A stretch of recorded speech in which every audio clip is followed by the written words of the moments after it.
My family goes back to the 1800s in Collin County. And then my immediate family moved into McKinney, I think, in the 1940s. I'm the youngest of 8.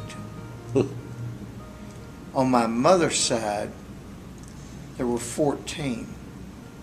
On my father's side, there were 21. We populated North Texas. My family had worked at what was just referred to then as the cotton mill. A lot of my family members had worked there. I have vivid memories of being over in East McKinney. I've been very blessed in a lot of ways. And one of the ways that I am is I'm one of those people that my friendships run deep and long. And so, you know, some of my best friends I've known since I was 6 or 7 years old.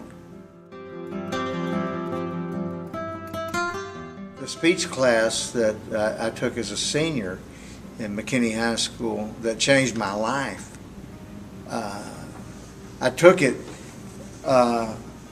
in hopes of not having to do homework.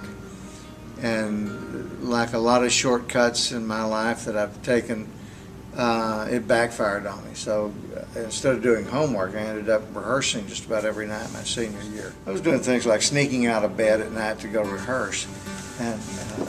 And being the youngest of 8, 5 older brothers, I don't think my mother really fell for the pillow in the bed. It was the first time in my life that somebody showed me that there was something I could do. And it changed my life. And I really believe that what it is for me is it's a calling. The second play I did was Tea House of the August Moon. And I played a character named Colonel Purdy. And there's a point in it where if it's done right, you get a big laugh.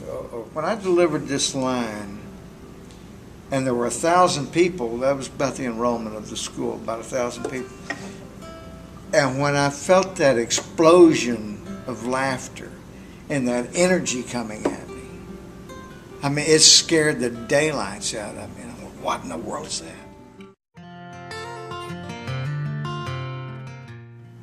I've been doing some day player jobs, daily contracts for movie of the weeks and stuff like that.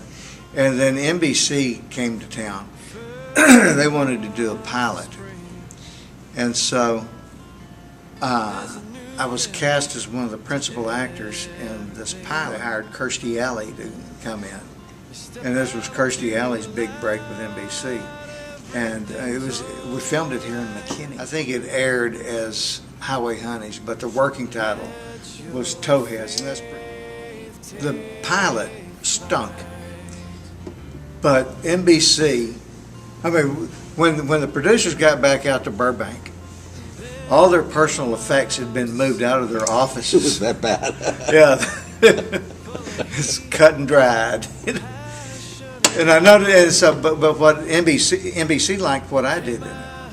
So NBC was flying me out there and putting me up at the Sheraton Universal and paying me to hang out in L.A. And I got a co-starring role in a short-lived series for NBC. It was a Stephen J. Cannell production. It was called The Rousters. And had Chad Everett and Mimi Rogers and Jim Varney. And all my stuff was with Jim Varney. And that was that one thing remains is that your love will stay. What I do started out in 1975. I was reading Twain's book, Roughing It, and just loving it. Yeah, I just loved Twain's writing. And so I did a monologue from Roughing It. Well, there was a graduate student there that was working on her master's degree, and she knew she wanted to do something with folklore. So when she saw me do the monologue for Mark Twain, she said, "That's it. I'll write a play about Mark Twain." So she wrote this thing called a musical Mark Twain, and we did it as a university production. And Mark Twain does not sing or dance. So when I was in my 20s, I was playing a 70-year-old Mark Twain. And we did it as a university production, and it was a big hit, and we were sold out, and we were held over and held over and held over. And then she decided that she wanted to tour with it.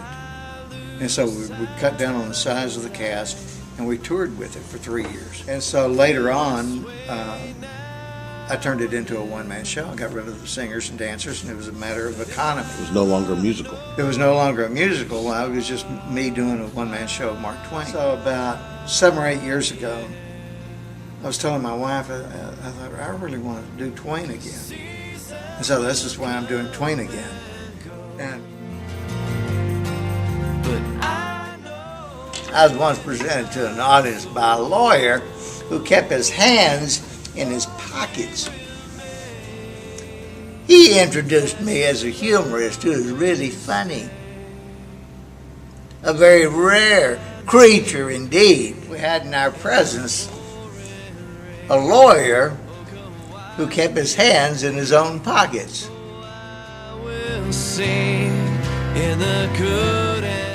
You know, I really don't have any horror stories about Hollywood.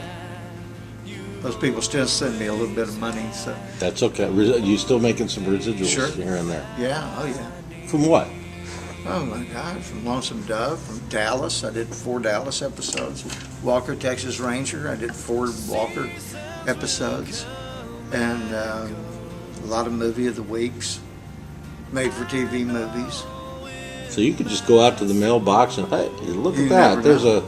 You never know. It's going to be 3 cents or $3 or Depends on where. $300. Depends on what the usage.